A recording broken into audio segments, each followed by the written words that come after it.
Nous accédons donc à la machine d'ascenseur du second bâtiment.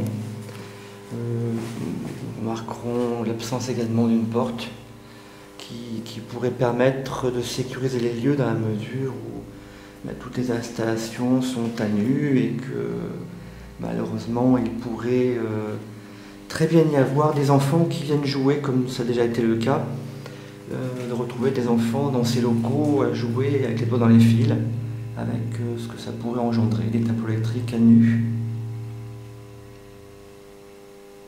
Je pense que les images se pensent de commentaires. Machinerie donc totalement à l'arrêt et totalement voué à être démontée entièrement, et tout ça doit être changé effectivement, quand malheureusement maintenant on ne le sait pas, puisque on nous avait annoncé dans un précédent reportage FR3 que tout rentrerait dans l'ordre d'ici 3 semaines, et cela le 3 février.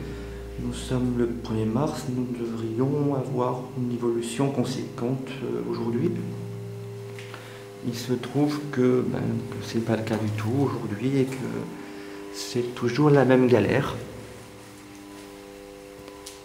Nous accédons au local ballon d'eau chaude sanitaire, même punition. Voilà l'état des tableaux électriques, donc qui sont à même d'être touchés par quiconque. Les fileries sont à nu, les ballons c'est pareil, les bobines sont à nu également. Tous les caches ont été enlevés avec malheureusement des pannes régulières d'eau chaude, puisque tout ça étant relativement instable, on est obligé régulièrement d'intervenir sur les ballons pour réenclencher les disjoncteurs. Le ballon d'eau chaude du restaurant est hors service, couché sur le sol. La tuyauterie est pliée, quasiment cassée. Nous avons l'adoucisseur également qui est hors d'état de fonctionnement, sachant que le restaurant a besoin d'eau chaude pour travailler et que depuis le 5 novembre, donc depuis 4 mois, j'insiste à nouveau sur ces 4 mois, eh bien le restaurant doit faire avec de l'eau froide, malheureusement.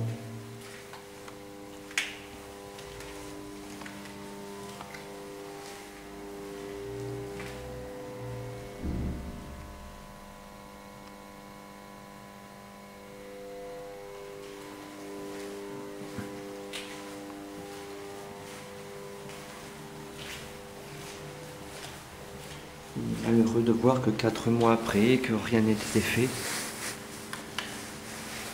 que les travaux soient commandés, mais que malheureusement les artisans ne recevant pas de chèque d'acompte pour commencer les travaux, ces derniers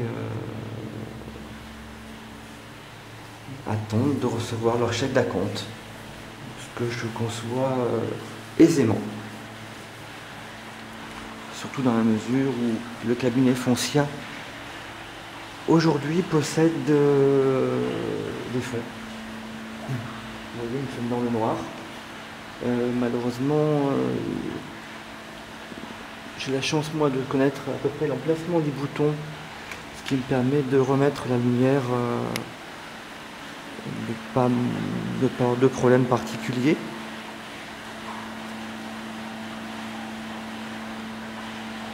Mais imaginez des personnes âgées ou éventuellement des clients qui doivent se déplacer dans ces sous-sols. Je ne vois pas comment ils peuvent retrouver des boutons d'éclairage qui ne sont pas signalés, ou plus du tout lumineux en tout cas, branchés en provisoire, sans avoir à prendre le risque de s'accrocher les pieds dans cette rigole centrale par exemple.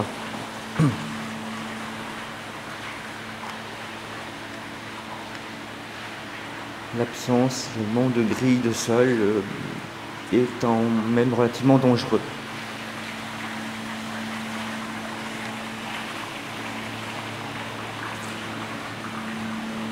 Nous allons accéder au deuxième sous-sol. En passant, je noterai l'état de ce portail de garage.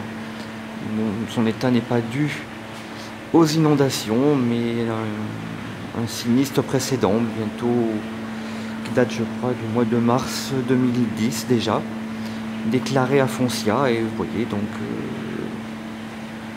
rien n'est fait malgré que les déclarations ont été faites aux assurances. Nous retrouvons ici un autre portail de garage endommagé, détérioré et détruit, qui sera, je suppose, prochainement changé par une entreprise.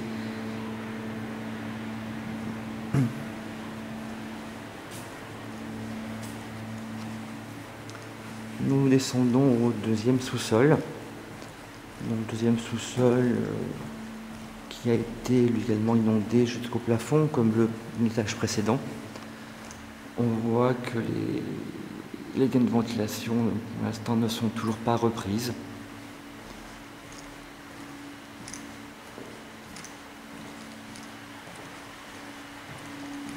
Pareil, on navigue dans le noir depuis ce matin. Le courant